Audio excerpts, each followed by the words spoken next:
Hey guys, VaulSC here. Time to take a look at another battle report of infiNity. It's going to be between the Ikari company mercenaries and YuJing. It's going to be a bit of a rematch. Had a matchup of this not too long ago. This time it's going to be on rescue though, which is a difficult mission because there's that exclusion zone. There's that wide gap in the middle of the table, 8 inches on either side of the center line, so 16-inch massive strip, where it's not only the exclusion zone where you can't deploy troops there. It's a saturation zone, meaning that you are -1 burst for all of your shots going through in and out of that zone. But thirdly, even worse, it's actually a difficult terrain zone as well. So unless you have some sort of multi-terrain rule, you hit the edge of that zone and then you stop your short skill. And from then on, you're using the lesser of the two movement values. So 4-2 speed troopers and the like really suffer from it. So that's where the mission gets difficult. Further to that, you actually need to go all the way on the other side of that zone, rescue a civilian by passing a whip check, and then bringing it back to your side. Otherwise, you really don't get many points. So it is a difficult mission, and you need to have a pretty good game plan for it and design a pretty good list for it. Okay, so let's talk about the table. So playing against Garth here with his table set up, where I've still swapped my battle mat for his, so we'll be seeing that underneath there. Just going to decide what color to go with for this one. How about a nice yellow? There it is there.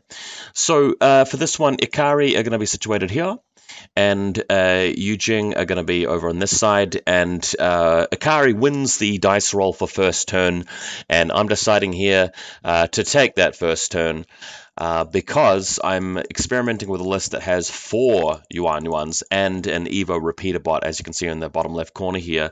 The idea being that with the changes in season 10, the drop troopers can just find a position on the battlefield to land on. They don't need to have it within the template, so they can get into some tighter corners. The Evo repeater naturally gives the Yuans +3 to landing, so with our -3 for inferior airborne deployment, their +3 again comes back to the natural physical of 14, which is a pretty good number to be aiming for. Note that they're impetuous, so they have to drop down before you would normally put down control jump, which is why a normal hacker doesn't work for that. But with the Evo repeater, it's a passive effect rather than an active spend the order to gain the hacking upgrade. So we'll see how that goes. On the right-hand side, of course, we're going to be seeing YuJing deploying here, taking second turn and deploying second, which strategically is actually the stronger way to go, because if you're going second, it's easier to shoot your opponent's model who maybe is running away with a civilian, and easier for you to move over and grab a civilian of your own without that repercussion of being shot afterwards, because there's no game time left at that point. If you look carefully on the battlefield, there are 4 civilians, and these also happen to mark out where the exclusion zone actually is. So there are the 4 civilians for each player, and then you can sort of see a line running through them. Well, imagine a line running through them, where this entire section of the board, -1 burst for all of the guns firing through them. Difficult terrain, so it slows you down potentially unless you've got multi-terrain, and troops can't deploy here as well. So yeah, makes it really difficult. Having a look at my deployment, going first here, deploying first, you've got the Pangolin Evo repeater right here behind this lovely pistol turtle cover. This bike here is a Desperado with 2 assault pistols. Then we've got my favorite link team with the 2 Tankos and Brawler MSV2 multi-sniper. One of them has the light shotgun, that's this one here, and this guy has a Contender and a Flammenspier. This is a sensor bot here with view behind this, planter to subtract another -2 for people, -3 for people shooting it, and it's got a very thin line with its flash pulse further out into the battlefield, not to mention its combi rifle. Another close-up on these beautiful Ikari models. The Tanko model's really growing on me, so I thought I'd take an extra picture close-up. A bit of a zoom out now. So we just talked about this side of the battlefield having deployed. You know what all that is. In the middle, there's a single Kaisatsu here for observability. Just planning on positioning it where it can relocate to either side of the deployment zone or move out later with Group 2's orders and grab one of the civilians to rescue. Then, of course, you've got the other main link team with Kaisatsus and Tanko there, and my HVT further out in the middle. So let's just have a closer look, a bit of a close-up. So we saw the middlemost Kaisotsu, the sensor bot there, and the HVT out in the top left. On the left-hand side of my deployment, we've got a Tanko. This is the only model not prone, so it's standing up, getting a long view down that lane and to the left-hand side of the battlefield as well. There's a Kaisotsu here, a Doctor right next to the Tanko, another Kaisotsu here, a Brawler Lieutenant, another Kaisotsu, Flash Pulse Bot, and this other Kaisotsu in Group 2, which can potentially be moved over to Group 1 where it can join the Link team if one of the other members falls. So there is that possibility. Going over to the opposing side now from right to left. This is his right deployment zone over here and looking towards my deployment zone over there. So this is a camo marker, which is Major Luna with their multi-sniper. This is a Guilang Fort Observer prone behind that obstacle. Got a Warcore up here, just taking a look towards my zone there. Guangxi here, Guangxi here. That's a normal regular Zanshi. There's a Celestial Guard with control device thingamajiggy for the Zanshis, the Guangxis, I should say. Then towards the left-hand side of his table edge, this is the left-hand corner. He's got a Guangxi here, Flash Pulse Spot here, another Guangxi, a Zanshi Lieutenant on top of the building, prone there, of course. You can't see it, but hidden inside this building, there's another Guilang specialist in there. And there are the other Guangxi over there, which we previously talked about, if that gives you a rough impression. My reserve model is a Rui Shi, and bear in mind, it's not going to be easy to do an Alpha Strike push with this guy because he's slowed down to 4/4 speed as he hits the enemy terrain. He's reduced to 3 burst as he goes over there. So not wonderful, but we're still going to have a crack at it because there are some exposed targets. If we can pick off some of the Guangxi with assist fire, that's going to remove their orders for the rest of the game and really help out a lot. Opponent's reserve trooper is this Sujian, just hanging out on the right-hand flank behind this total cover building, getting ready for the Alpha Strike, of course. So first impetuous move is the bike moving up the battlefield. This will actually enable it to fire a light grenade with a smoke leftwise, horizontally over to the spot where the Rouge is planning on advancing up the field. So that will come in handy. All right, so there are 4 Yuan about to drop. So the first one, trying to land at this specific spot, reason being is that it can't be shot at by anything in that specific spot, and then it can use its movement to walk around here and come in and discover the Guilang by either a normal discover or a intuitive attack with a chain rifle and neutralize that particular threat there. The unfortunate so that particular Yuan, I believe, lands successfully. The next Yuan, who is represented by a yellow Guangxi model you can see here. So that is one of my Yuans with a yellow vest and sort of a silver gun, whereas the orange vest and sort of khaki-colored gun is my opponent. Don't get the confused. Sorry about the mix-up there. So this guy fails the roll, scatters in a random direction, and ends up here, taking a flash pulse to the face and a chain rifle to the face. Now, interestingly enough, he passes the armor save against the chain rifle, but gets blinded by the flash pulse. This means that if I just do nothing with him, then he'll be back to normal by my opponent's turn, and will be able to provide a chain rifle arrow right up in their grill, which is really good. So happy with that. I think he rolled up a light flamer or something for his booty level 1 ability. The guy who landed over here, by the way, got a Panzerfaust. All right, so the next one ends up scattering somewhere all the way over to here, right in front of Major Luna. So this means that it gets shot at by a chain rifle and by a flash pulse in the distance. And luckily for my opponent, he does manage to get me because he decides not to declare arrows with his 2 camo markers. I wanted to sacrifice the Yuan for the sake of revealing them so that it would make it easier for the Ruishi to shoot them, wouldn't have to take a whip check to try and uncover them. But this guy does get killed. Just, I want you guys to realize, though, how bad a situation my opponent is kind of in if he tanks the armor saves here. Because if that happens, then the Guangxi can move around and actually just lay down a chain rifle template on top of probably the Guangxi and the camo marker and reveal it and cause all sorts of trouble and strife. Okay, so the next guy actually deploys on the side of the table over here to help out with throwing smoke grenades.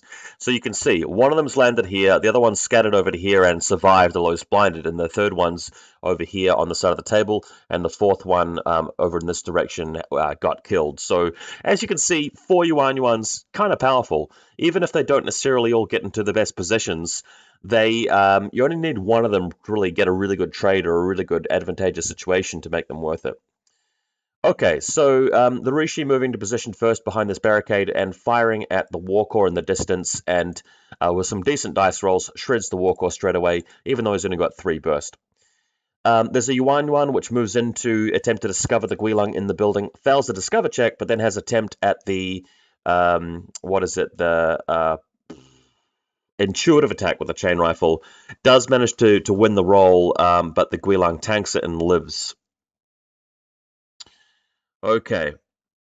Rushi continuing to move up now. So Rushi just trying to get into a position where it can start sniping people. So the plan is to start moving around here and then eventually move around here and sort of come through this gap, because we need to get into an angle to destroy this Guilong behind this and also take a bit of a fight with Major Luna in the long run. So we don't have unlimited orders here. We just have to try and make best use of them.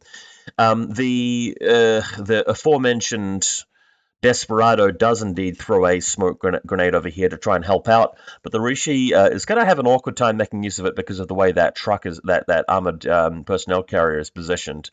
Anyway, it does eventually do so, trying to come around here and get a line to Major Luna so that we can discover or note that the Guangxi is not blocking line of sight because he's unconscious and therefore prone on the ground.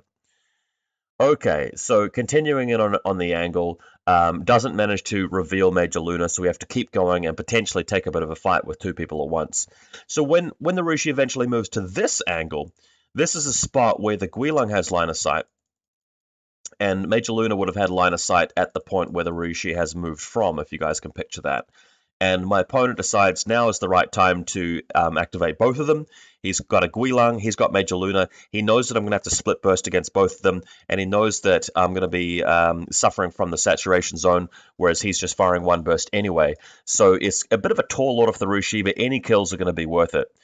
Luckily, though, as the Rushi picks up the dice to fire, bearing in mind it's like 15s to hit against this guy on 1 dice and 15s to hit on Major Luna on 2 dice, bear in mind the worst thing you can do here is split 2 and 2, because then both of your shots get rounded down to 1 burst, whereas if you put 3 shots on one guy, 1 shot on the other guy, it's still a minimum of 1 burst per shot, so you're still getting 1 on one guy and 2 on the other person. So that's the way to do it. So 2 shots on Luna, 1 shot on the Guilong. The Rushi does well against the Guilong, kills it, and against Major Luna, kills her as well. So really feeling happy about the opening salvo from the Rushi. Well, not really the opening salvo because we destroyed a Warcore as well, but the kill tally is mounting and things looking really good. So then able to move into a position where we can start shooting some more of the Guangxis, and this is where finally things start to go wrong. Just moving around, trying to use the last couple of orders to shred these Guangxis, because Rushis just do that amazingly well, but finally my opponent has a bit of good luck, and the Flash Pulse bot actually managed to hit the Rushi and blinds it for the remainder of the turn. So there was only 1 more order left anyway, but that 1 order would have actually got some serious hurt done, because at this point I'm actually coming past the saturation zone and can use the might of the full Spitfire Burst 4. Doesn't happen though, and I'm blinded. So elsewhere, the Tanko's repositioned, the sniper rifle sort of setting up for this little bit of the flank, but the Tanko with the Contender and Flamin' Spear just all the way down the right-hand flank here, because there's a Guangxi which can move out from that side, and also this is an area of the table where the missile launcher can't quite get angles to, so I want to sort of defend my part of the board here from people coming and rescuing civilians. Rushi over here, sorry, not Rushi, a Guangxi tries to move in range here to provoke an ARO like a reset so it can then move around to close combat. Bear in mind, I know it's confusing, but the guy on the left is a Yuan, the guy on the right is a Guangxi. But this just results in a shootout here, so nothing ends up happening. I think he decides to dodge, I fire the pistol, and we don't get any shots off. And last order of the turn, the Desperado moving behind the total cover of this truck here, just to keep it available for later. And we've got a Rushi over here, which is basically just there to try and provide some arrows, right? Okay, I thought I'd just pause the game here and take a photo of my opponent's a really cool piece of loot, and he's got these special boards made for him. If you look closely, you'll see that it's a MDF tray, which has got bits cut out of it where you can put your tokens. So I'm just going to rotate it a couple of times. So there you go. You can sort of see that these holes here are just big enough to fit his little, tokens, but they've got a little bit cut out of them. So as you push your finger into that gap, it pops them out and allows them to sit up on the tiny little tabs here, where you can show that they've been spent. So you just press your finger in there, it pops the order out, you put it in the little tab, you show that you've spent it. It also keeps track of your tokens as well. And look at that, they've even burned his name into it as well, which is really, really cool. So, yeah, really cool little piece of tech, which I'm really jealous of. Moving on with the game, so Impetuous Phase, Guangxi coming around the corner, firing his chain rifle into the Rushi, which does kill the Rushi, and the Guangxi manages to survive against the Spitfire, so nothing else done by this bot. In the distance, though, there's the Guangxi moving into close combat with my Yuan, and the Flamen Spear has a thing or two to say about that, which will obviously blow him up. But in the process, I believe my Yuan is taken down there, so both of them actually die in this little trade-off, as far as I can remember. There is another Yuan sitting here. Now, he considers for a moment bringing this Guangxi around with the Impetuous move to a spot here, but the problem is that the template of the chain rifle might be enough to actually connect with the flash pulse spot as well, and he doesn't want to lose both troopers, so he decides to restrain the order there. Note the lieutenant also hanging out on top as well. Next up, deciding to stand up with a Celestial Guard and fire a smoke grenade over to here. The reason for this is that he cannot move out with the Sujian because that will come into line of sight of a Tanko missile launcher and a link team. So it doesn't really want to do that, so puts down the smoke template first. So that allows him to move out with the Battle Cat. So just coming out from around the corner here to this position, the smoke's blocking off the missile launcher, and that'll allow him to progress through to the left-hand side of his deployment zone with impunity. So as the cat does that, eventually working its way around here, and it's going to try and get into a position where it can start mowing down some of the Yuan. Also, because there's a situation where there are Yuan standing here and a Guilong that you can't see standing here, and both are alive, but the Guilong doesn't want to activate because there's a chain rifle in his face, a ninja now appears, and the ninja's going to be able to move around the back here and fire his bow and arrow directly into the back of the Yuan, okay? Because as it comes out here, it's going to get discovered, right? It moves out, gets discovered by the Tanko nearby, and the missile launcher over here. You can see the position of the ninja in the distance. So when they discover him, the ninja doesn't really want to risk the close combat against the Yuan because it is CC-19, and one terrible dice roll will mean that the ninja just dies, right? So better to just shoot him for free because you're shooting in the back. So that's exactly what happened. You can see a ninja here on the left next to the truck, the Yuan on the right, and the arrow hits him squarely between the shoulders and kills him. That frees up the Guilong. So Guilong able to move out carefully now. Bear in mind there is a missile launcher just covering this angle, so he has to stay behind the total cover of this doorway entrance. But that will allow him to place a mine and then retreat back inside the building. So that's what he's doing there, putting down a camo marker which is going to represent that mine. Now, the Battle Cat moving up on top of this box here, aiming down with its Spitfire at this Yuan here. I've taken the dead Yuan model and recycled it, so I'm not using a proxy for this Guangxi anymore. It's actually a Yuan. Now, this is the guy that drifted away in his airborne descent and got blinded, but is still very much alive. So the Sujian moving over and neatly dealing with him there. Manages to avoid the smoke grenade going off, and you can see the Battle Cat blasting face, killing the Guangxi quite reliably. The Yuan. Moving on, it now progresses further over to the side of the building here, still smartly avoiding the missile launcher and any other arrows. And then it comes over to Ikari turn 2. So, you might be wondering what Joe Scarface Turner is doing here. I'm just using this model to represent a desperado on foot. So he's leaving his bicycle, his motorbike, I should say, and coming out towards the position of the Guilong behind the door. we looked at it and we realized that the quickest way for the impetuous move to make it to an enemy model the fastest would be to dismount and come actually across here. Otherwise, you'd have to go all the way around the other side of the truck. So that's what Joe is doing here. It's actually a Desperado. He triggers the mine the Guilang laid. The Guilang does have, what do you call this thing, suppression fire.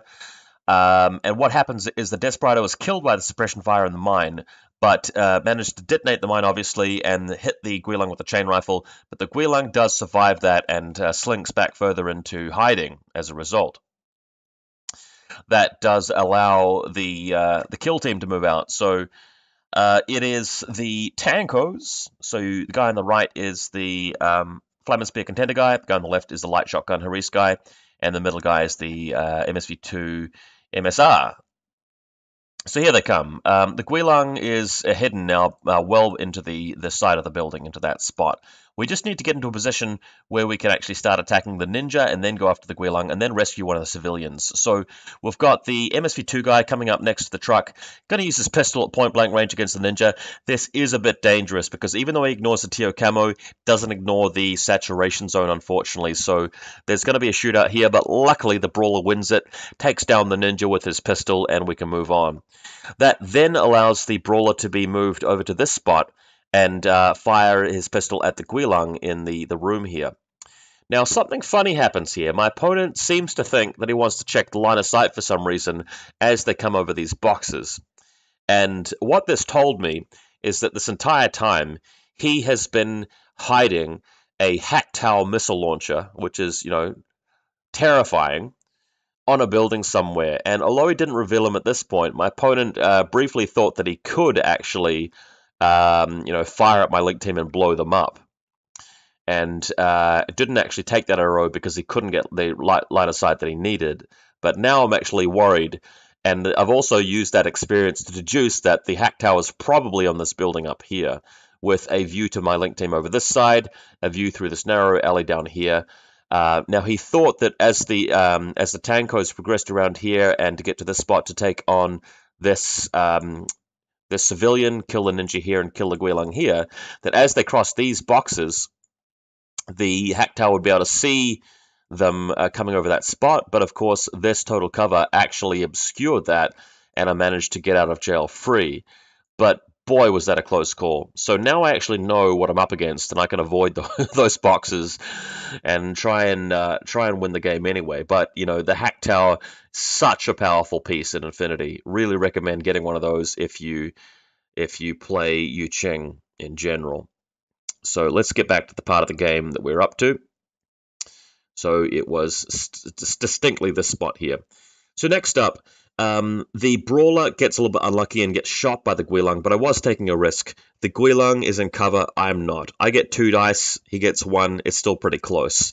So with the brawler having been killed, I decided to use a coordinated order to move the Tankos near to the Guilang, force him to do a change facing slash reset ARO waste, and then move the data tracker Tanko into base-to-base contact with the Guilang, while the other guy went forward and secure the civilian, which he does rescue. So we've got this guy sitting right here. The other Tanko does manage to rescue the civilian and now is moving back with him, just avoiding these crates or anything else that might potentially cause the Hacktow to go after him. So you can see the civilian being rescued here, obviously, as the Tanko gets out of there. But I kind of run out of orders here because I couldn't just move over and secure the civilian. I needed to kill the ninja, needed to kill the Guilang, right? So this part of the game is where I'm sort of making a bit of a miscalculation and a bit of a mistake. I should have realized that getting the civilian back to my deployment zone wasn't really going to be that viable because I did need to kill a couple of models along the way, and I did need to kind of have those dice rolls go my way, and they might not have. So it probably wasn't great planning. The data tracker is still there, though, so he does actually spend his data tracker order to slice the Guilang in half with his monofilament blade. Elsewhere, we're moving out with the Kaisotsu, and this is trying to bait out the Hacktow. I'm perfectly willing to trade my 9-point Kaisotsu for the knowledge of where the Hacktow is so that I can actually avoid him more effectively. but this only results in me taking an arrow from the Celestial Guard on the building here, who forgot to go prone earlier, shooting back at me, and despite my burst 2, he does kill me, and the Kaisotsu is wasted for no apparent gain. Okay, so the other Kaisotsu also coming down from the building, moving down over here, and it's going to come over here and just go prone and come right back behind me. I know that a Hacktail will probably shoot me through this gap, but the Kaisotsu can effectively avoid that if he takes the right orders and actions and goes prone and uses, what do you call that thing? Cautious move is the term I'm searching for, and eventually we get the Kaisotsu to this spot here on the side. The really important thing about this is that I may need Group 2's orders to move out here and pick up the civilian that the Tankos have retrieved and bring it back to my deployment zone in my final turn. So that is the thinking here behind this. Okay, so my opponent, turn 2, getting into action with his Battle Cat after the Guangxi do their Impetuous, of course, and the plan is to move this thing all the way out here and start taking out my Tankos in these positions and retrieve, well, not so much retrieve the civilian, but make it so that I can't recapture it.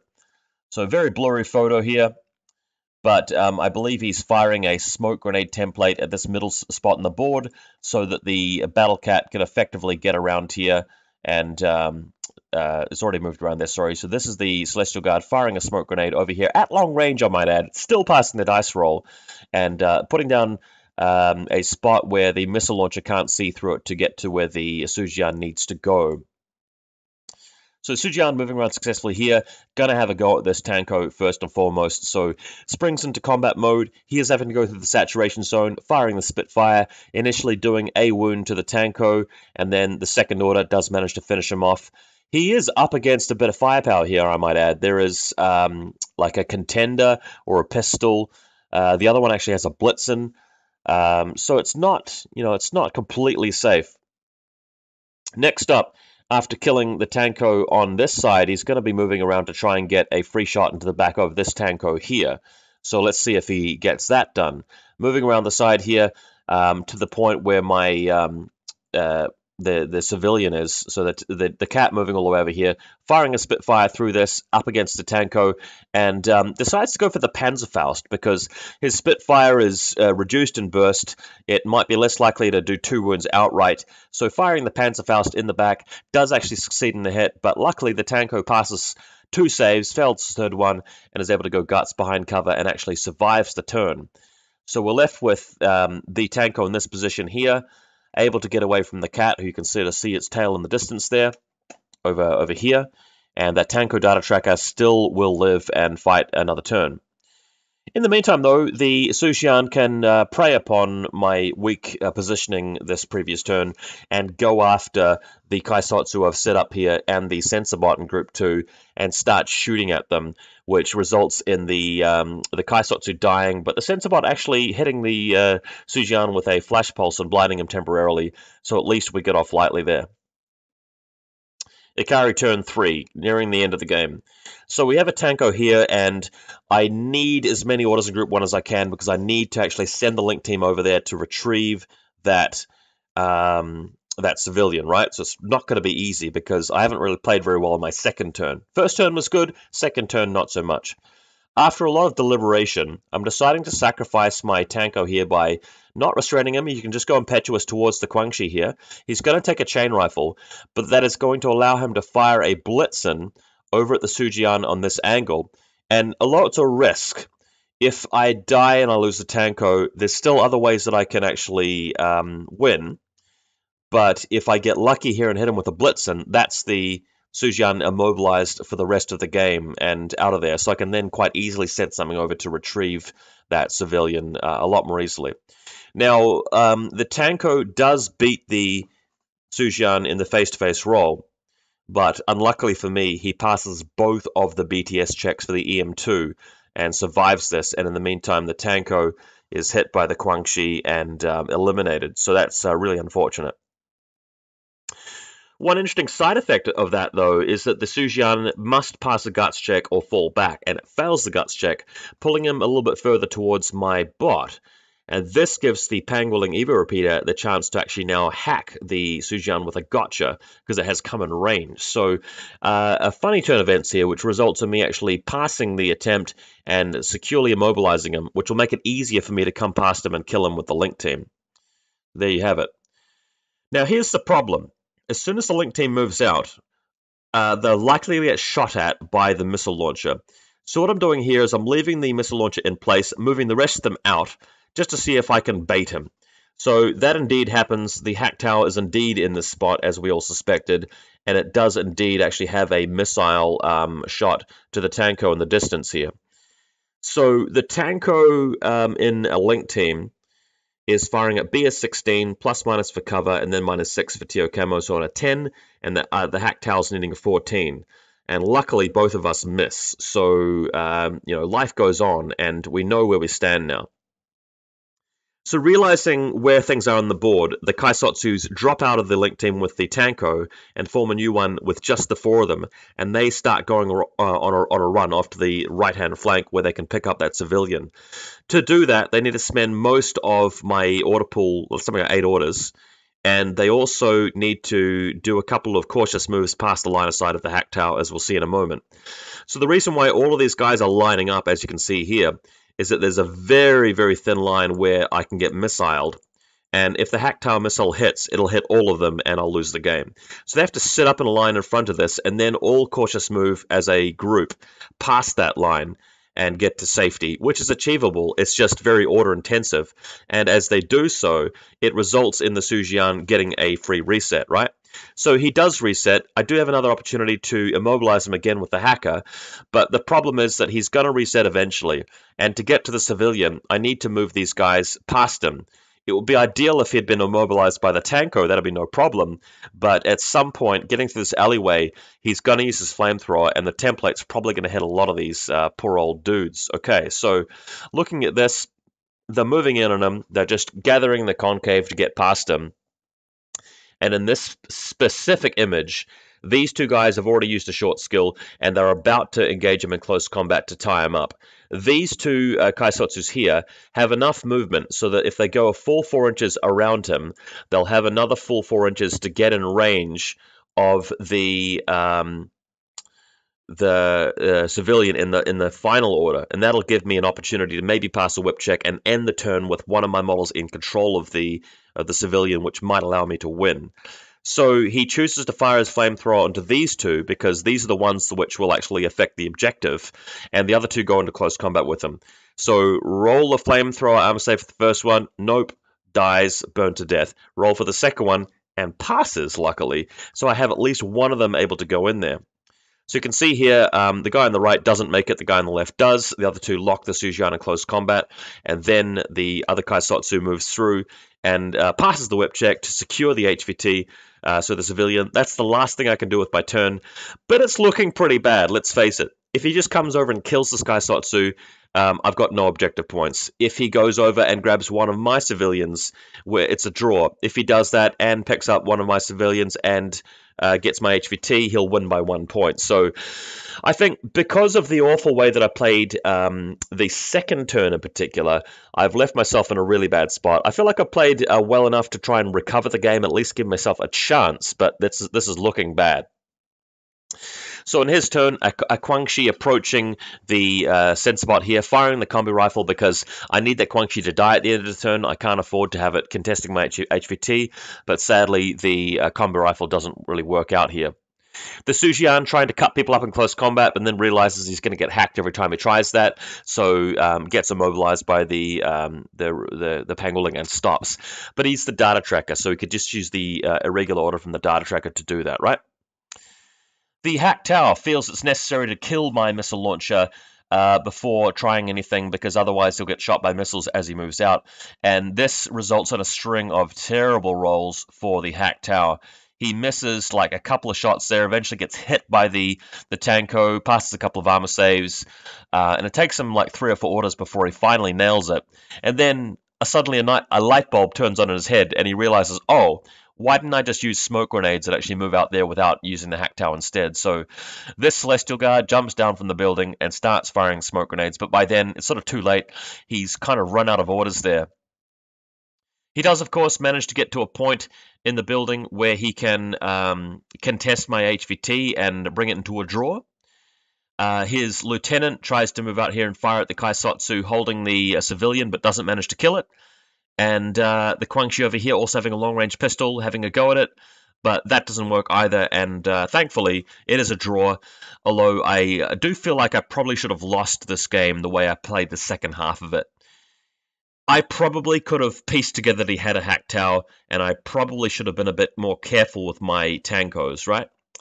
I should have moved out in a way that was dedicated to just remove the Guilang and the Ninja first and foremost, and then maybe save the tankos for a final turn 3 push, where they'd be safe against the Sujian initially, but had enough orders to go over there and grab a civilian, come back again, and hide it somewhere a lot more effective. I could have saved one of my Yuan or my Desperado for later for smokes to help me do that. I think that instead of dropping in all of the Yuan, maybe saving one of them for a smoke at the back of my lines would have been better. So I think if I'd played this mission a bit better, I would have given myself a better shot of it. I don't really like the way I played it. The list itself is really cool, though. I think that 4 Yuan and the Evo Repeater has some devastating potential, and it's a very high reward, low risk kind of thing. So would definitely recommend it, guys. Hope you enjoyed this bat rep. Hope you like watching the Ikari. We'll have some more bat reps for you in due time. Thanks for checking us out.